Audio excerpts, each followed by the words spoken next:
परम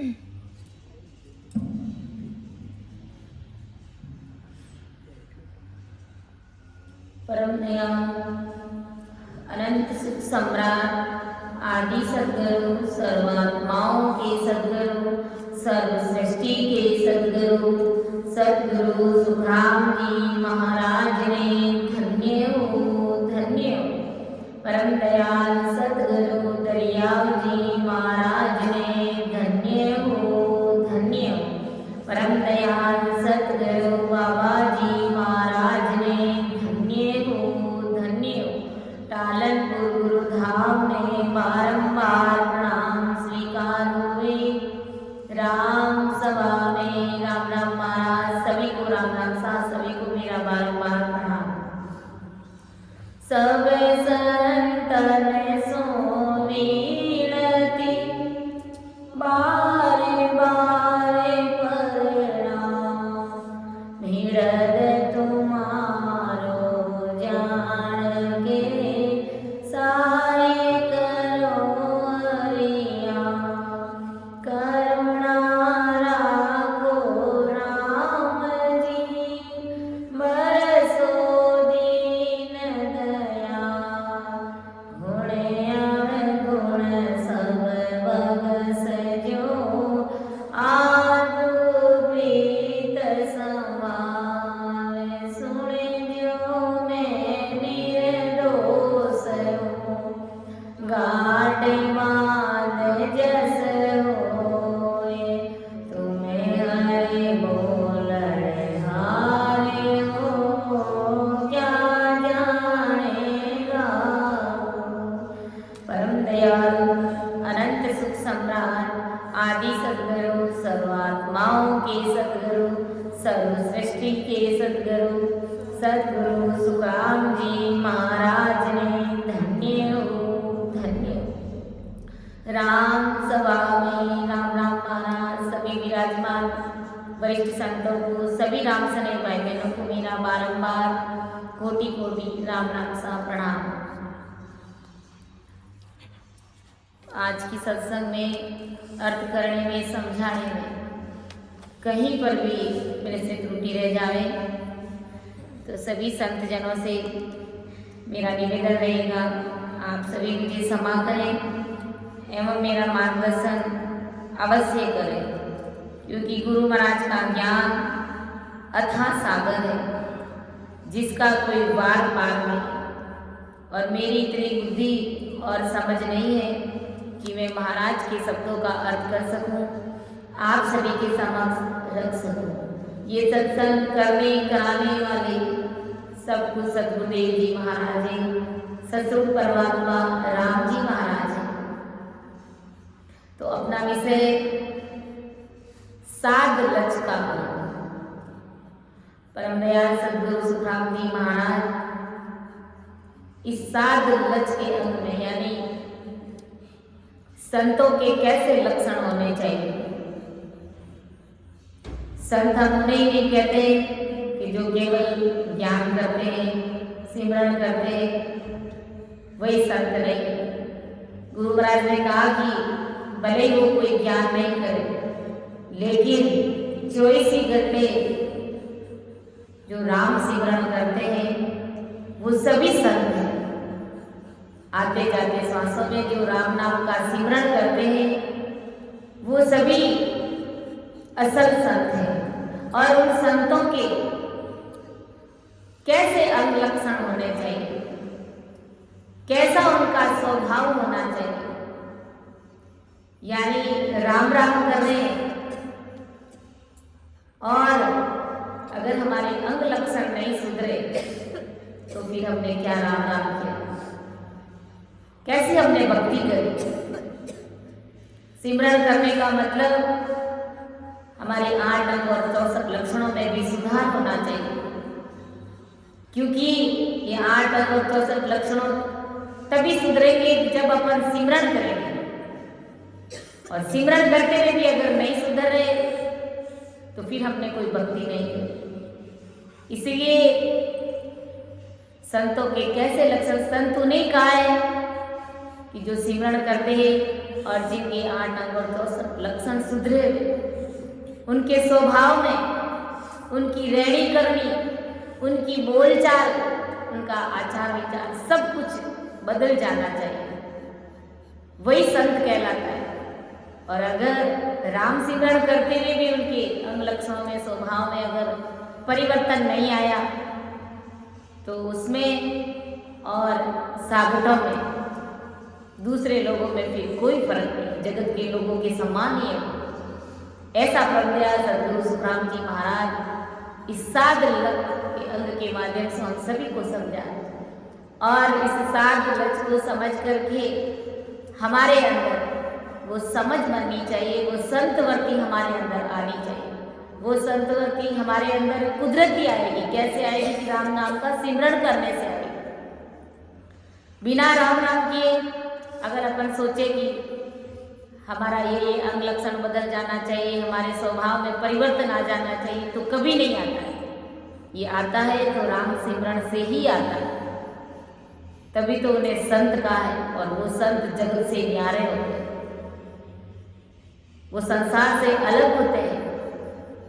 गुरु महाराज ने क्या फरमाया है, अपन इसको समझने का प्रयास करेंगे कि आहे रीत आद अनादि, स्वागत सबे पुकारे, जन सुख राम मिल्या सब बंदे, तजिया देख विचारे,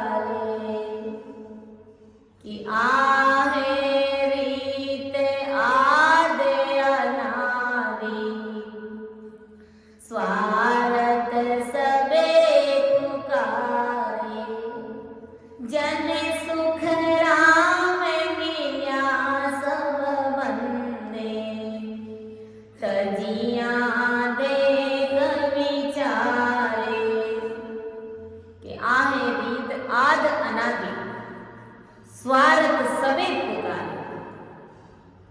गुरु महाराज क्या फरमाया कि ये जगत की रीत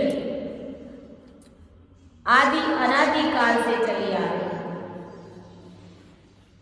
कैसी रीत जगत की? कि स्वार्थ सबे पुकारे।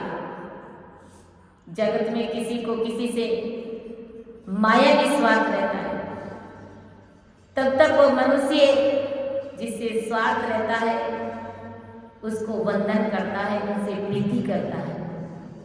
यानी कोई भी मायावी स्वार्थ रहता है, कोई भौतिक वस्तु, कोई मायावी, कोई धन, जब तक ये स्वार्थ किसी से हमें रहता है, जैसे मान लो हमने भी किसी को धन उधार दिया, कैसे भी करके उसको दिया, उसकी मदद कर रहे, और हमसे सामने वाले को कुछ मिल रहा है तो उसको हमसे स्वार्थ है। जब तक उनका स्वार्थ सिद्ध हो रहा है, उनका काम बन रहा है, तब तक वो आपसे प्रीति करेगा, वंदन करेगा, आपकी खुशामद करेगा, आपको याद करता रहेगा पल पल में, लुढ़ लुढ़ के पांव भी लगेगा, क्योंकि उनका स्वार्थ सिद्ध हो रहा है, उनको आपसे गरज है। और जब स्वार्थ में ठेस पहुंच जाती है, कहने का मतलब जब स्वार्थ खत्म हो जाता है, उनको लगता है कि अब इनसे कुछ भी मिलने वाला नहीं है, तो गुरु महाराज समझा रहे कि वही मनुष्य आपसे द्वेष करने लग जाएगा, यानी आपकी निंदा करने लग जाएगा और आपको कुछ भी आपके बारे में वो बोलने लग जाता है।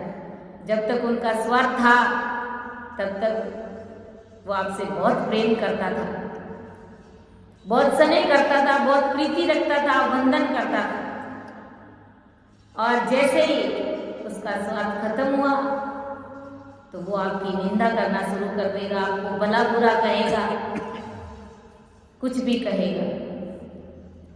छोटा सा संसार की बात से भी हम समझ सकते हैं कि अगर अपन किसी को धन देते हैं तो उनसे वो हमसे बहुत प्रीति करेगा, लेकिन वही धन अगर हम उनसे वापस मांगेंगे या उनको लगेगा कि ये धन अब मेरे से वापस मांग रहा है, तो तुरंत आपसे प्रीति कम कर देगा और उस प्रीति की जगह वो द्वेष भाव करेगा, निंदा करेगा, चुगली करेगा और आपको भला बुरा भी कहेगा, क्योंकि ये दुनिया मतलब की है और स्वार्थ की है। सुखसानंद जी महाराज ने ऐसे ही नहीं कहा है कि आ दुनिया मतलब की होई, बिना मतलब किसी का न कोई। ये दुनिया मतलब और स्वार्थ की है। जब तक इनका काम बनता है तब तक प्रीति रखते हैं, प्रेम भाव बना रहता है। कहते हैं ना, अपन मारवाड़ी भी कहते हैं एक दांत से रोटी टूटती है, तो ऐसा प्रेम रहता है। और जैसे ही स्वार्थ खत्म होता है तो उस प्रीति की जगह द्वेष भाव आ जाता है। वही आपको भला बुरा कहेगा, आपकी निंदा करेगा। तो ये संसार की रीत है जो आदि अनादि काल से चली आ रही है। गुरु महाराज समझा ये रीत आजकल की नहीं है, ये आदि अनादि काल से ये संसार की रीत है। जब कोई भक्ति में लग जाता है, भक्ति में नहीं लगा उससे पहले संसार के हिसाब से सब संसार से प्रेम करते थे, जगत की रीत के अनुसार सब उनसे प्रीति बना करके रखते। लेकिन जैसे ही उसका भाग्य उदय हुआ, कोई जीव भक्ति में लगा तो जो भक्ति में लग जाता है तो संसार उनको खारा लगने लग जाता है। संसार से उनकी प्रीति कम हो जाती है, उनकी प्रीति परमात्मा से हो जाती है। तो जगत को वो भगत अच्छा नहीं लगता है, क्योंकि वो उसके साथ में मैच नहीं खा रहा। तो ये मतलब वो स्वार्थ की दुनिया है। गुरु महाराज समझा ये बात संसार की हो गई। गुरु महाराज समझा रहे कि ये संसार की बात है, ये जो रीते आदि अनादि काल से चली आ रही है कि स्वार्थ सभी पुकारे, सब स्वार्थ याद करते हैं, पुकारते हैं उसे। लेकिन संतों को कैसे रहना चाहिए, संतों की रीत कैसी है? उन्हें किसी से कोई स्वार्थ नहीं चाहिए, वो निस्वार्थ भाव से सेवा करते हैं कि जब लग हेत देख मिले दोनों, तब लग जगत कहिए, जन सुख राम साध लच ऐसा, पिया सब तिस चीजे। गुरु महाराज समझा रहे कि जब लग हेत देख मिल दोनों, तब लग जगत कहिए, जन सुख राम साध लच ऐसा, पिया सब तिस चीजे। जैसा स्वभाव जगत के लोगों में चलता आया है, जो ऊपर वाली साखी में हमने समझा, वैसा स्वभाव जगत के साधु बनने के बाद साधु में अगर चल रहा है, कैसा स्वभाव कि जहां पर स्वार्थ है वहां पर प्रीति है, और जहां स्वार्थ में नुकसान है वहां द्वेष है। तो वो साधु जगत के लोगों को भलाई साधु दिखे, परंतु वो शायद की दृष्टि में वो साधु नहीं है, वो जगत के बराबर है। गुरु महाराज ने साधु के लिए, संतों के लिए, हम सब के लिए ये बात फरमाई कि अगर साधु है लेकिन उन्हें अगर स्वार्थ है, प्रीति है किसी से, तब तक वो उनसे प्रीति करता है। और जैसे उनको लगता है कि स्वार्थ में नुकसान है, जैसे हम परमात्मा की भक्ति कर रहे हैं तो हम निस्वार्थ भाव से कर रहे हैं। और अगर हमारी धन रखने की या कुछ लेन देन की, अगर हम लेन देन के हिसाब से भक्ति कर रहे हैं और गुरु महाराज समझा रहे कि उनके हिसाब से अगर अपन संसार से प्रीति कर रहे हैं, कुछ लेने की चाह से, धन ऐंठने की चाह से, तो गुरु महाराज समझा रहे कि ये हमारा स्वार्थ है, ये कोई भक्ति नहीं है। और जब हमको लग जाता है कि हमें इनसे कुछ मिलने की आशा नहीं है, हमारे स्वार्थ में नुकसान है, तो गुरु महाराज समझा रहे हैं कि इस भक्ति के हिसाब से संसार के लोगों को वो भले साधु दिखे, वो संत दिखे, लेकिन परमात्मा की दृष्टि में वो साधु नहीं है, वो जगत के बराबर मनुष्य है। उसे अपन सही संत कह ही नहीं सकते। जिसको धन की चाहना है, गुरु महाराज समझा रहे वो साधु हो ही नहीं सकता, क्योंकि उनसे अपना स्वार्थ सिद्ध कर रहा है। लेने की लालसा रखते हैं तो गुरु महाराज समझा रहे कि आप असली संत वर्ती आपकी नहीं। जन सुख राम साध लच ऐसा पिया सब किस सीख। आदि सदगुरु सुखराम जी महाराज जगत के सभी नरनारियों को समझा रहे कि साधु के लक्षण कैसे होने चाहिए।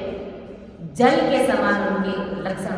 जल का क्या गुण है, जल का क्या लक्षण है कि जिसे प्यास लगी है उसकी प्यास जल पीते ही तृप्त हो जाती है। जल का क्या गुण है, जल का क्या लक्षण है कि अगर किसी को प्यास लगी है और अगर वो जल पी लेता है तो उसकी प्यास बुझ जाती है, तृप्ति हो जाती है।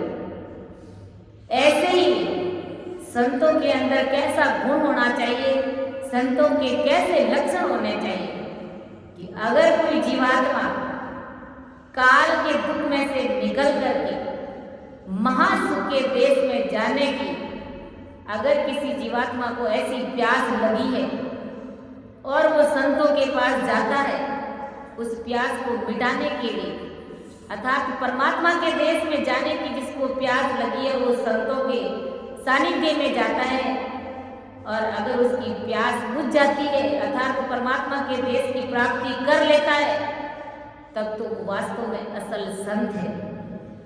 और अगर उसकी प्यास नहीं बुझती है अर्थात परमात्मा के देश में जाने की भेद विधि उन्हें नहीं मिलती है, तो गुरु महाराज समझा रहे कि वो साधु नहीं है, वो जगत के बराबर, यानी वो जगत के बराबर का ही इंसान है।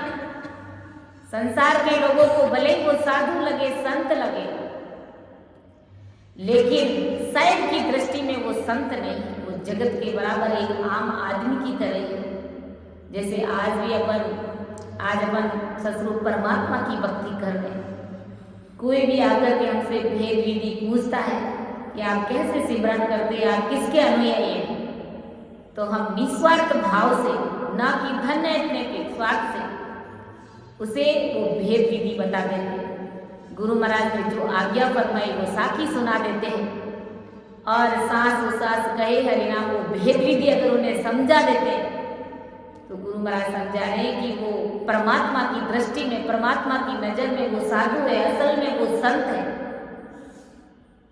और जो धन के लालच में जो भेद विधि बताते नहीं है या कुछ चाहना रखते हैं, कुछ स्वार्थ रखते हैं और उनसे कोई आ जाता है तो उन्हें भेद विधि बताते नहीं है, तो गुरु महाराज समझा रहे कि वो शायद की नज़र में, वो परमात्मा की नज़र में वो साधु नहीं। जगत की दृष्टि में, जगत की नज़र में भले ही वो साधु हो सकता है, लेकिन परमात्मा की दृष्टि में, परमात्मा की नज़र में वो कभी साधु नहीं हो सकता। गुरु महाराज ने कहा है कि वास्तव में, असल में संत कौन है, असल में जोगी कौन है, उनके क्या लक्षण है, उनकी कैसी रहनी करनी है, उसको जगत से क्या चाहिए, कुछ भी नहीं चाहिए। गुरु महाराज ने एक पद में फरमाया है, युग माई सोए फकीर बखान, युग माई सोए फकीर बखान, और सभी है ठगरे ठगोरा, और सभी है ठगरे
और महाराज की कृपा से हम सावचेत किए कि हमें ऐसे ससुर परमात्मा का, ऐसे ससुर की संतों का शरणा मिला है। गुरु महाराज ने कहा कि असल में साधु कौन है? जुगमाए सोए फकीर बखान, सच्चे संत असल में जोगी वही संत है। और सभी है ठगर ठगोरा रया जगत सुख मां। जो सच्चे साधु होते हैं उधर रोटी के लिए उसे 2 टाइम का खाना चाहिए या 3 टाइम का खाना चाहिए। उनकी ये फीस नहीं रहती है कि हम आपके घर में सत्संग करने आ रहे हैं तो 11,000 हमारी फीस होनी चाहिए, ये हमारी भेंट पूजा है। तो वो असल में संत नहीं है, वो असल में साधु नहीं। इसलिए गुरु महाराज ने कहा और सभी है ठगर ठगोरा, बाकी सब ठगने वाले हैं इस संसार। इसलिए उस ठगोरों से सावचेत हो जाइए, उस ढोंगी बाबों से आप सावचेत हो जाइए। जो असल में जोगी है उन्हें 2 समय का खाना चाहिए और सकल को त्याग, और वो दूसरी सब बातों का, वो सब जगत की चीजों का त्याग करते हैं। उन्हें संसार के धन से कोई लेना देना नहीं। दुनिया से भी नई परोजन रहा है राम सुरला। वे संसार में किसी से भी कोई मोह नहीं करते, क्योंकि उसके लिए सब बराबर निरंतर वो 24 घंटे परमात्मा की भक्ति में लगे हुए हैं। और आज अपन देखते हैं कि ऐसे ऐसे संत भी हैं जो 24 घंटे परमात्मा के ध्यान में लगे हुए, रचमच होकर के रहते। उन्हें जगत से कोई लेना देना नहीं। कैसा धन, क्या धन, परमात्मा की कृपा से जो प्रारब्ध में लिखा है वो कुदरती आ जाएगा, और जो हमारे भाग्य में नहीं लिखा है, कितना भी अपन हाथ पांव फंसाने के लिए लिखेंगे, वो हमें नहीं मिलने वाला। इसलिए जो परमात्मा जितना देते हैं उसी में वो खुश रहते हैं, और 24 घंटे वो परमात्मा के ध्यान में लगे हुए रहते हैं। यानी इस राम नाम सिमरण में लिवबंद सिमरण करते, उसमें रचमच करते। यही संतों की असली पहचान है। और कहा कि उल्टी जगत की करुणा आवे दया घड़ी घटमाए। जगत में कोई जन दुखी होते हैं तो उन संतों को उनके ऊपर दया आती है। संत के घट में दया का भाव रहता है। चाहे भले उनके पास में कुछ भी मत हो, लेकिन उनकी सहायता करेंगे, उनकी मदद करेंगे, उनका हमेशा ही भला करेंगे, उनको सही सुझाव, उनको सही राह दिखाएंगे। ऐसी दया सबके प्रति रहती है। ऐसा संतों का भाव रहता है, ऐसे संतों का अंग लक्षण रहता है। और जहाँ तक हो सके उनके दुख को निवारण करते हैं, उनके दुख को दूर करते हैं, उनको राम सिमरन में लगाते हैं। एक ही दवा बता देते हैं कि सब दुखों की दवा, सब बीमारियों की दवा ये एक राम नाम का सिमरन है। तो कितना भला सोचते हैं। यही संतों की असली पहचान है, यही संतों के अंग लक्षण है। और फेर फिकर जहाँ फिकर न व्यापे, मस्त रहे दिन रात। जो सच्चे असल में संत होते हैं उन्हें किसी भी बात की कोई चिंता फिकर नहीं रहती। निरंतर वो भजन में लगे रहते, क्योंकि चिंता क्यों नहीं करते? उन्हें पता है कि ये हमारे भाग्य में लिखा हुआ है, ये ऐसे ही आता रहेगा, जाता रहेगा। मुझे तो परमात्मा से मिलना है, मुझे तो परमात्मा के नाम में रच-रच करके रहना है। तो संसार की चिंता में कभी व्याप्ति नहीं, कभी उन्हें सताती नहीं। 24 घंटे वो परमात्मा के नाम में मस्त रहते हैं। और कैसे राम उलट कर चलिया करे धड़ी सुबा, इस प्रकार वो सत्य ज्ञान को धारण करते हैं, सत्य मार्ग पर चलते हैं और बंक नाल से उलट करके पार पद के ऊपर जाकर परम पद की प्राप्ति करते हैं, अर्थात उस धनी परमात्मा राम जी महाराज से बात करते हैं। इसीलिए तो गुरु महाराज ने कहा कि जो ज्ञान गिरन मंडल गया रे, जो ज्ञान गिरन मंडल गया, दिन दिन रूप चढ़े तेरी पर, दिन दिन रूप चढ़े तेरी पर, माटी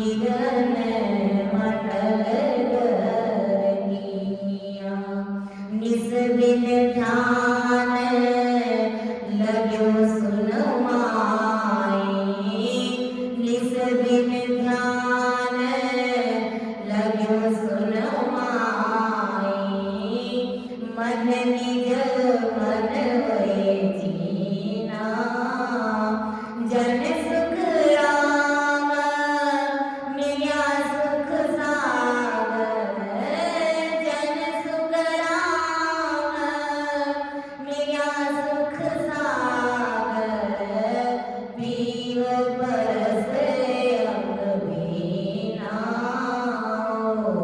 जो ज्ञान गिगन मटल गरनिया जो ज्ञान गिगन मटल गरनिया।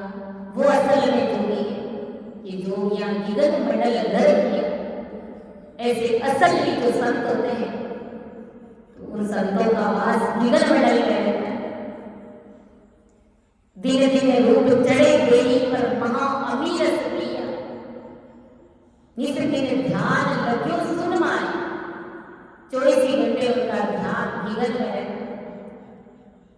मन निजमन होए जीना उसका मन निजमन हो जाता है। कैसे सुख राम।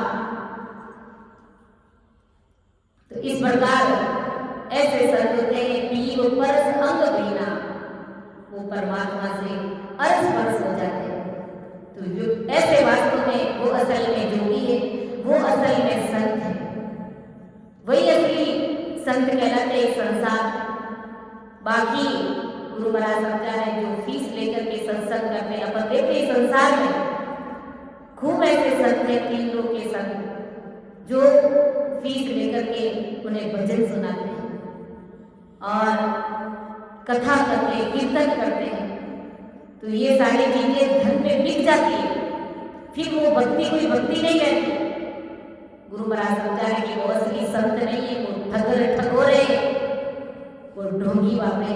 तो ऐसे से हमें दूर रहना चाहिए। और असली संत कौन है? ऐसे सरस्वती संतों का सानिध्य लेकर के हमें रात और दिन परमात्मा का सिमरन करके हमें भी इस प्रकार जो असल में जोगी बना दे वही असली संत है। इस प्रकार आदि सदगुरु सुखराम जी महाराज विसाखी के माध्यम से हमें समझाए कि जब लगे एक देख मिले दोनों तब लगे जगत कही। यानी जिनका स्वभाव जगत के लोगों के बराबर रहता है तो वो असल में संत नहीं। जन सुख राम साध लज ऐसा पिया सब किसी सीख। वास्तव में साध कैसा होना चाहिए? उनके गुण कैसे होने चाहिए? जल के समान होना चाहिए। जैसे जल को कोई भी आकर के पीता है तो उसकी प्यास बुझ जाती है, वैसे ही संतों के अंदर ऐसे लक्षण होते हैं, संतों में ऐसे गुण होने चाहिए कि उनकी शरण में आकर के जीव आवागमन से मुक्त हो जाए। परमात्मा के देश में जाने की जो उसे प्यास लगी है वो प्यास उसकी हमेशा हमेशा की बुझ जानी चाहिए। वही असल में संत है। ऐसा आदि सदगुरु सुखराम जी महाराज हमें समझा है। आगे महाराज समझा है कि कैसा संतों का स्वभाव होता है कि ना गाओ सुमेर दोस्ती ओ बेगरा न जावे जन सुगराम जाए आराध्या दुतिया बावन लावे। कि ना गाओ सुमेर दोस्ती ओ बेगरा न जावे। सच्चे साधु को किसी से कोई बैर नहीं होता है और ना ही उन संतों को किसी से दोस्ती होती है। ना तो वो किसी से बैर करते हैं और ना ही उनकी किसी से दोस्ती होती है। यानी संतों की संत ना तो किसी से कोई दुश्मनी का भाव रखते और ना ही वो किसी से ज्यादा लगाव रखते, ज्यादा दोस्ती रखते, ज्यादा प्रेम, क्योंकि उसके लिए जगत के सभी कर्मचारी एक समान है, बराबर है। किसी से भी वो ज्यादा मित्रता घनिष्ठता नहीं रखते क्योंकि संसार में उनके लिए सब बराबर है। ना कहूँ सो बेर दोस्ती ओपे घरा न जाए। इस कारण वो सबके लिए द्वितीय भाव से मुक्त रहते हैं। किसी से भी उनका भाव राग द्वेष का नहीं रहता। उनके लिए जगत के सभी जीव बराबर हैं और ओपे घरा न जाए।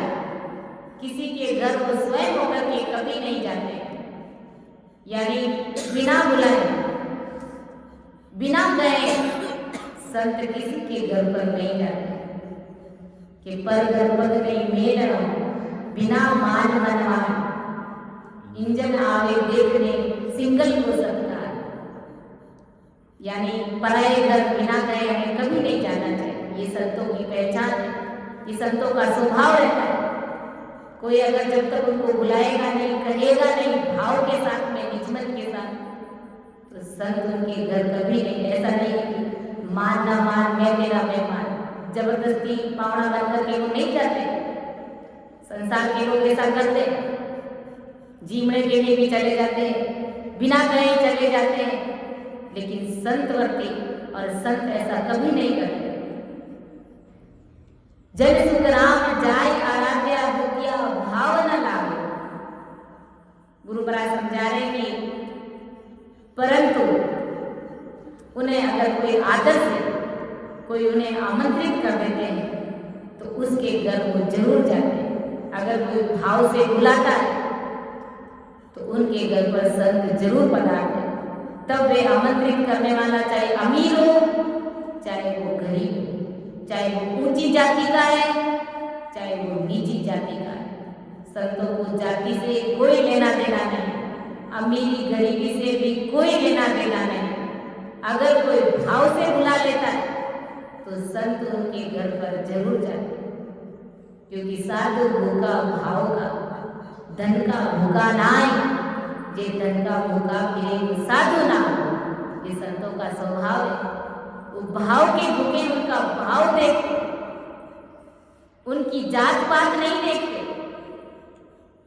और उनके पास में धन है या फिर वो गरीब है ये स्थिति भी उनकी नहीं देखते, क्योंकि उनके प्रारंभ के अनुसार वो गरीब होगा धनवान होगा, संतों को उनसे कोई लेना देना नहीं। उसकी जाति हल्की है ऊंची है, संतों को उससे कोई लेना देना नहीं, क्योंकि संतों की कोई जात नहीं होती। जात पात सब झूठ है, वर्म पड़ो मति कोई, जाति नहीं है जगदीश की और की क्या होई। संतवान पुरुष क्या कहते हैं, जाति पाति ये सब झूठे, ये सब ब्रह्मा जी ने बना दिए और अपने प्रारंभ के अनुसार ये जाति बनी, तो इस भ्रम में हमें नहीं पड़ना है। जाति नहीं है जगदीश की तो औरा की क्या हो। परमात्मा राम जी महाराज की कोई जाति है क्या? वो परमात्मा राम जी महाराज वो संस्कृति संत कोई भी अगर उन्हें भाव से पुकारेगा तो उसके घट में, उसके रग रग रोग रोग नाड़ी नाड़ी नस नस में वो बोलने लग जाएंगे कि परमात्मा राम जी महाराज को उसका भाव चाहिए, उसकी जाति नहीं देखी गुरु महाराज, और उसके ऊपर तुरंत कृपा कर देते हैं। इसलिए परमात्मा की कोई जात नहीं तो हमारी क्या जात हो सकती। ये संतों का स्वभाव है कि संत किसी का धन नहीं देखते कि इसके पास धन है कि नहीं है, इसके पास धन है तो ही मैं इसके पास जाऊं, इसके घर जाऊं ताकि मुझे कुछ मिले। इस स्वार्थ से संत कभी किसी के घर नहीं जाते, उसका भाव देख। संत ये भी नहीं देखते कि इसकी जाति क्या है, ये ऊंची जाति का है तो मैं इसके घर जाऊं, इसको भेज दूं, इसको सत्संग सुनाऊं, इसका कोई कारण नहीं है। संतों ने कहा है कि कुल नो कारण संता है नहीं, शिव रे जानो साई। कुल नो कारण संता है नहीं, शिव रे जानो साई। सुमिर सोमेर लीर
वाल्मीत जी सरगरा भक्ति सफल कमाई। वाल्मीत जी सरगरा भक्ति सफल कमाई। पांडव रे यज्ञ थर पियो संग आवाज सुनाई। पांडव रे यज्ञ थर पियो संग आवाज सुनाई। कुळेरो कारण संताने नहीं सिमरे जानो साई। रामदास हरि भेटिया रामदास हरि भेटिया खेड़ा पारे माई। राजा पर जा निवण करे राजा पर जा निवण करे। कुलरो कारण संताने नहीं सिमरे जानो साई। सिमर सिमर वीर देवया देवा दर्श्या देवाई। कुलरो कारण संताने नहीं। तो भक्ति में जाति पाति का कुल का कोई कारण नहीं रहता। सतरूपी संत केवली मान पुरुष भी हुए, कबीर साहब और किशनदास जी महाराज ये नीची कुल में ही हुए थे, लेकिन सतरूप परमात्मा की भक्ति करके उस परमात्मा को पा लिया। तो क्या राम जी महाराज उन्हें नहीं मिले? परमात्मा के देश की प्राप्ति उन्हें नहीं मिली? रामदास जी महाराज के अलावा वो भी नीची कुल में ही हुए थे, तो क्या उन्हें राम जी महाराज नहीं मिले थे? मिले थे। इसीलिए ये सतरूप परमात्मा की भक्ति, इसमें जात पात का कोई कारण नहीं। नीची जाति का हो चाहे ऊंची जाति का, वो भक्ति कर सकता है। ऐसा परमदयाल सद्गुरु सुखराम जी महाराज समझा है। इसलिए असली संत वही है कि अगर उन्हें कोई भाव से बुलाते हैं तो वो उनके घर जरूर जाते हैं, और अगर कोई भाव से नहीं बुलाते तो पर घर पग नहीं मिलना बिना मान मनवार। इंजन आवे देख में सिंगल को सत्कार, ऐसा स्वभाव उनका रहता है। जब उनको कोई भाव से बुलाता है तो वो सामने वाले की जाति नहीं देखते, उनके रुपये पैसे टके नहीं देते। वो नहीं देखते कि ये गरीब है तो हम इनके घर नहीं जाएंगे, इनको भक्ति का भेद नहीं सुनाएंगे, और ये धन वाला ये पैसों वाला तो इनको सत्संग सुनाएंगे, इनको भेद देंगे। ऐसा स्वभाव संतों का नहीं रहता है। और जितने भी केवल मान पुरुष हुए तो कुछ नीची जाति में हल्की जाति में ही हुए थे, तो क्या उन्हें परमात्मा नहीं मिले थे? उन्हें परमात्मा मिले थे कि भक्ति बीज पलटे नहीं, जे जुग जाए अनंत ऊंच नीच कर जन्म लेने संत को संत। ये भक्ति का बीज जिसके अंदर पूर्व जन्म से ही है, तो वो बीज पलटता नहीं है, वापस मनुष्य शरीर धारण करेंगे। ये बात जरूर है कि वो नीचे कुल में जन्म लेंगे, कर्मों के अनुसार उनकी करनी ऐसी थी पिछले जन्म में, तो करनी के अनुसार अपने कर्मों के अनुसार नीचे कुल में जरूर जन्म ले लेते, लेकिन भक्ति का बीज पलटता नहीं, वो संत के संत ही रहते। इसीलिए गुरु महाराज ने कहा है कि जो असल में संत होते को जात पात ऐसा कुछ भी नहीं थे। जन सुख राम जाय आराध्या द्वितीय भावना लगे। गुरु महाराज समझा रहे कि संत ये नहीं कहते कि हल्की जात का है, ऐसे दो भाव कभी नहीं ऐसा मन में लाते।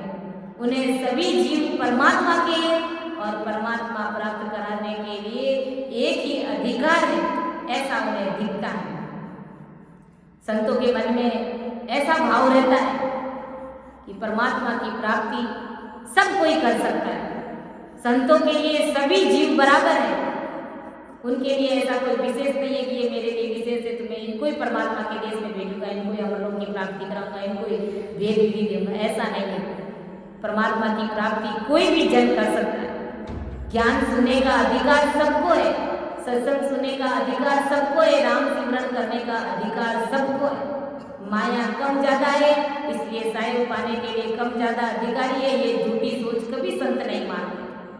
ऐसा संत मन में कभी नहीं विचार लाते कि इसके पास माया कम है तो इसको मैं परमात्मा से नहीं मिलाऊंगा या इसको मैं वेद विधि नहीं दूंगा, ये साहिब पाने का अधिकारी नहीं है। ऐसी झूठी सोच, ऐसी हल्की सोच संत अपने मन में कभी नहीं लाते कि जात पात सब झूठे, बरम पड़ो मति कोई, जाति नहीं जगदीश की तो ओरा की क्या हो। जन सुख राम जाए आराध्या दुतिया भाव न लागे।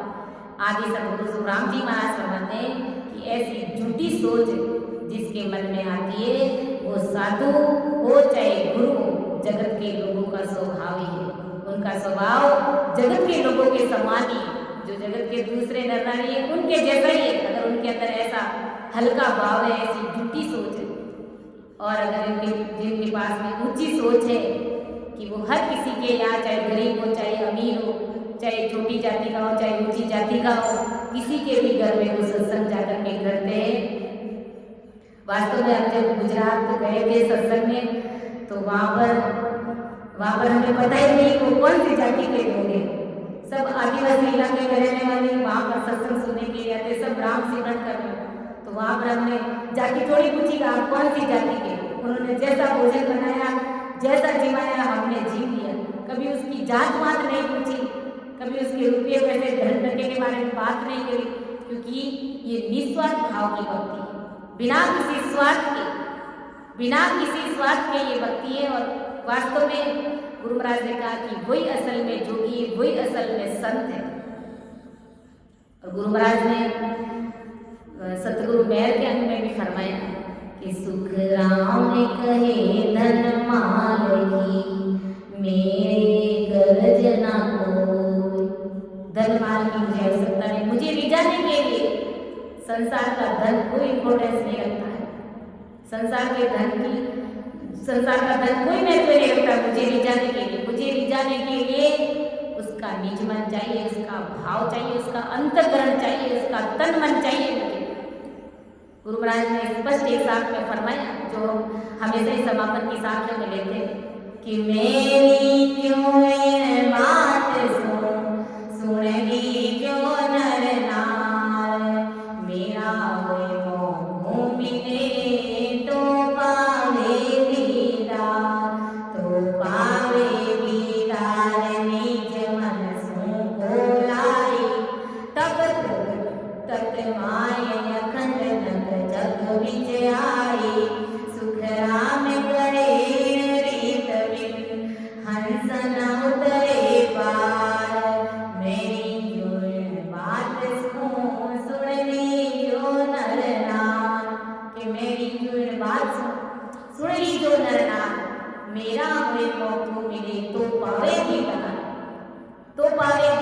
निज मन सो बोलाई, तब प्रगटे तत् माय अखंड नग जग विचारी, सुख राम कहे रीत बिन हंस न उतरे पार। मैं इस प्रकार अगर कोई मुझे लाकर के निजमन दे देता है, निजमन से अगर कोई मुझे बुलाता है, मैं तो जरूर उसके घर जाकर के उसको भेद विधि समझाता हूँ, उसको सिमरण करा के परमात्मा के देश की प्राप्ति करा। धन के चक्कर में मैं उसे कभी ज्ञान नहीं देता, ये मेरी ऐसी रीत है। गुरु महाराज का केस बराबर हाथ रोजे अंतरा के, कोई तो आके कृपा ना पड़े, ऐसी कुदरत है। अगर कोई धन से भी मुझे रिझाना चाहे और अंतःकरण मुझे देना नहीं चाहता है तो गुरु महाराज समझा रहे, सुख राम कहे धन माल की, मेरे गरज ना कोई, मुझे तुम्हारे ऐसे धन की आवश्यकता नहीं।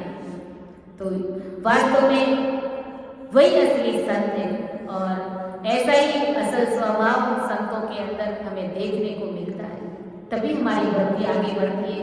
तो अमर लोक से कहते हैं ना, वो पूरा अमर विमान आकर के इस तरह करने पर उतर जाता है, इस राम सभा में उतर जाता है। इसका कारण ये निस्वार्थ की भक्ति है, ये असल योग की भक्ति है। असल में वही साधु है, असल में वही संस्कृति संत है। ऐसा प्रज्ञान आदि सतगुरु सुखराम जी महाराज ने हमें 7 लक्ष्य के माध्यम से, 3 साधुओं के माध्यम से हमें समझाने का प्रयास किया। तो समझाने में, अर्थ करने में मेरे से जरूर गलतियाँ रही होगी। आप सभी संत जन जरूर सुधार करें एवं मेरा मार्गदर्शन करें, क्योंकि सुन जो मैं निर्दोष हूँ, घाट बांधे जस होए, तुम्हारे पूर्ण हारे हो, क्या जानेगा कोई। परम दयालु अनंत सुख सम्राट आदि सद्गुरु, सर्व आत्माओं के सद्गुरु, सर्व सृष्टि के सद्गुरु, सद्गुरु सुखराम जी महाराज ने धन्य हो, धन्य हो। राम सभा में राम राम महाराज, सभी को राम राम, सभी को